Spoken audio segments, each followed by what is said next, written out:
मेरा मुल्क मेरा देश मेरा ये वतन, शांति का उन्नति का प्यार का चमन, इसके वास्ते निसार है मेरा तन।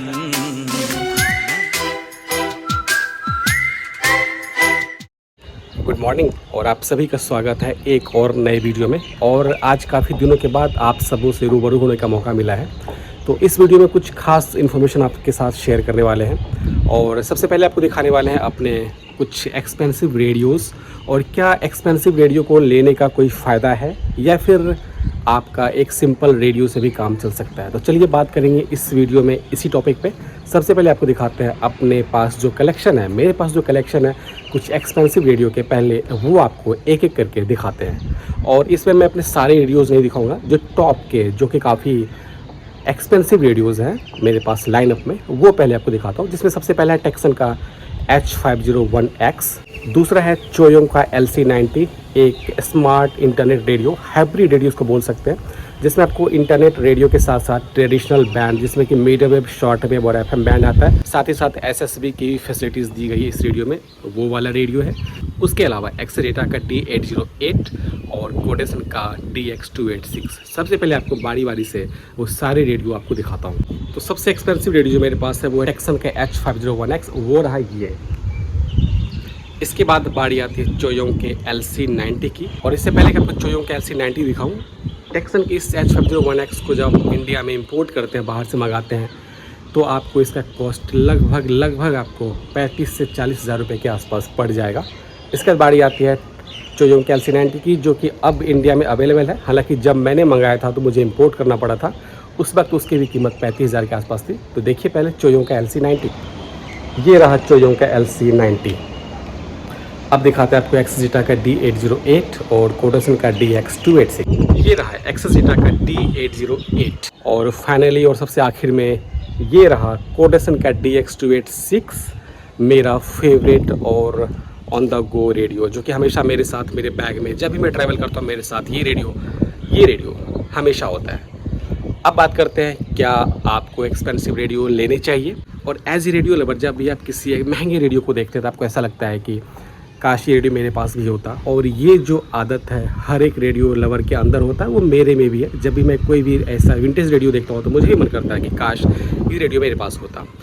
लेकिन एक आम लिसनर्स को क्या चाहिए, उनको चाहिए एक शानदार रिसेप्शन, अच्छी साउंड क्वालिटी और एक बेहतर बिल्ड क्वालिटी, जिससे कि आपको रेडियो बार बार टूटने की वजह से ख़रीदना ना पड़े। मेरा जो पैमाना होता है रेडियो को मापने का, वो होता है सबसे पहले उसका रिसेप्शन, साउंड क्वालिटी, फिर बिल्ड क्वालिटी। हालांकि तीनों ही बहुत इंपॉर्टेंट हैं। तो क्या जब आप एक 40 हज़ार का रेडियो ख़रीदते हैं तो क्या वो रेडियो 1500 के रेडियो के मुकाबले क्या ज़्यादा स्टेशन पकड़ेगा या बहुत ही क्रिस्टल क्लियर साउंड में पकड़ेगा? जी नहीं, जो फ़र्क होता है वो काफ़ी माइनर सा फ़र्क होता है। रिसेप्शन क्वालिटी की बात की जाए तो ऐसा नहीं है कि आपको महंगे रेडियो एक स्टूडियो साउंड के साथ आपको या रिसेप्शन निकाल के देगा, और एक 1500 का सस्ता रेडियो रिसेप्शन बिल्कुल निकाल के नहीं देगा। ऐसा बिल्कुल भी नहीं है। रिसेप्शन में एक माइनर सा फ़र्क होता है, और जो फ़र्क होता है वो आप छोटा सा एंटीना लगा के भी उसको आप मैनेज कर सकते हैं। लेकिन महंगे रेडियो के साथ कुछ आपको एडिशनल फीचर मिलते हैं, वो आपको एक प्रीमियमनेस का एहसास कराती है। इसीलिए लोग महंगे रेडियो के पीछे जाते हैं। और उसमें रिसेप्शन की जहाँ तक मैंने बात की तो रिसेप्शन में माइनर सा फ़र्क होता है। दूसरे रेडियो जहाँ अपने व्हीप एंटीना के साथ स्ट्रगल करेगा पकड़ने में, और ऐसा नहीं कि महंगे रेडियो का रिसेप्शन आपको हमेशा शानदार मिलेगा, और वो रिसेप्शन आपके एरिया के कुछ परिस्थितियों पे डिपेंड करता है कि ट्रांसमीटर की कैपेसिटी कितनी है, आपका एरिया उस स्टेशन के ट्रांसमीटर से कितना दूर है, मौसम की क्या परिस्थिति है। अगर एक अच्छा रेडियो आपके एरिया में कोई स्टेशन पकड़ लेता है तो दूसरा रेडियो भी पकड़ेगा। हालांकि उसके रिसेप्शन क्वालिटी में माइनर सा फ़र्क ज़रूर आएगा, और वो डिपेंड करता है, और आप उसको मैनेज भी कर सकते हैं। तो अगर किसी के मन में ये डाउट है कि अगर मैं 50 हज़ार का कोई रेडियो ले लूँ एक्सपेंसिव और मेरी सारी समस्याएं दूर हो जाएगी, तो ऐसा बिल्कुल भी नहीं है। रिसेप्शन की बात की जाए तो आपको माइनर सा फ़र्क मिलेगा जिसको आप मैनेज कर सकते हैं। महंगे रेडियो में आपको साउंड क्वालिटी अच्छी मिलेगी, वो भी डिपेंड करता है। एग्जाम्पल में D808 जिसका साउंड क्वालिटी मुझे पसंद नहीं आया उतना, उसके मुकाबले मुझे कोडेसन का DX286 बहुत ही लाजवाब और बेहतरीन रेडियो लगा। इसके अलावा कुछ जो महंगे रेडियो होते हैं उसमें आपको फीचर दिए रहते हैं, कूट के फीचर भरे हुए होते हैं और वो एडवांस फीचर होते हैं, उसके बारे में भी आपसे बात करेंगे। अगर मैं टेक्सन के H501X रेडियो की बात करूं तो इसमें आपको ट्रेडिशनल बैंड पूरा मिलता है, पूरी कवरेज के साथ मिलती है इंक्लूडिंग SSB। और इस रेडियो में बहुत सारे ऐसे फीचर जो कि बहुत ही बेहतरीन फीचर हैं इस रेडियो में। और टेक्सन H501X क्यों इतना महंगा है, जब हम इसका रिव्यू करेंगे तो बारी बारी से एक एक फीचर आपके साथ वो डिस्कस करेंगे। और मुझे टेक्सन का H501X अच्छा रेडियो लगा है, डुअल स्पीकर के साथ आता है, स्टूडियो साउंड के साथ आता है, ट्रू स्टूडियो स्पीकर है, बहुत सारे फीचर है, आपका दिल खुश हो जाता है। लेकिन वो ना तो पोर्टेबल है ना ही वो टेबल टॉप है, वो बीच के साइज़ का रेडियो है। तो मेरा शुरू से ड्रीम रेडियो था वो लेने का, जो मेरा पूरा हो गया। उसके अलावा चोयोंग का LC90 अभी मेरा फेवरेट रेडियो में से एक है आफ्टर कोडोसन DX286, क्योंकि चोयोंग LC90 का साउंड लाजवाब है, साउंड से आपका दिल खुश हो जाता है। और ब्लूटूथ पे भी जब आप उसको कनेक्ट करेंगे तो उसमें आपको एक बेहतरीन साउंड मिलेगा सुनने को। शुरू में मुझे डिसअपॉइंटमेंट लगा था, लेकिन बाद में जैसे इसको यूज़ करता गया तो मुझे रियलाइज़ हुआ कि चोयोंग LC90 का साउंड ब्लूटूथ पर भी बेहतरीन साउंड प्रोड्यूस करता है। मीडिया वेव, जैसा कि मैंने कई सारे वीडियो में दिखा रखा है कि अगर आप इंडोर सुनते हैं घर के अंदर तो आपको निराशा हाथ लगेगी, लेकिन बाहर आपको एक अच्छा रिसेप्शन निकाल के देता है जहाँ नॉइज़ बिल्कुल ना हो। खासियत जो चोयोंग LC90 के जो दुनिया के किसी भी रेडियो में नहीं है वो है उसका इंटरनेट रेडियो। मिक्सर है ट्रेडिशनल बैंड के साथ इंटरनेट रेडियो का, और इंटरनेट रेडियो शानदार काम करता है अगर आप इसको सिम कार्ड पे चलाते हैं, और अगर आपका वाईफाई स्टेबल कनेक्शन के साथ है तो बेहतरीन काम करेगा।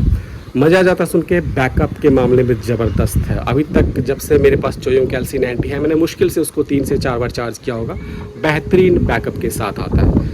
कोडोसन का DX286 जो मैं हर रेडियो लवर को रिकमेंड करना चाहूँगा, बेहतरीन रेडियो है। अगर आपको SSB और एयर बैंड भी चाहिए तो आप एक्सेस डेटा के D808 के साथ जा सकते हैं।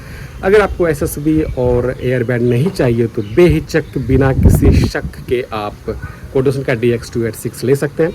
इसके अलावा अगर बात करूँ तो नॉइजी बॉक्स का XXL बड़े साइज का रेडियो चाहिए तो एक बेहतरीन रेडियो मुझे लगा है।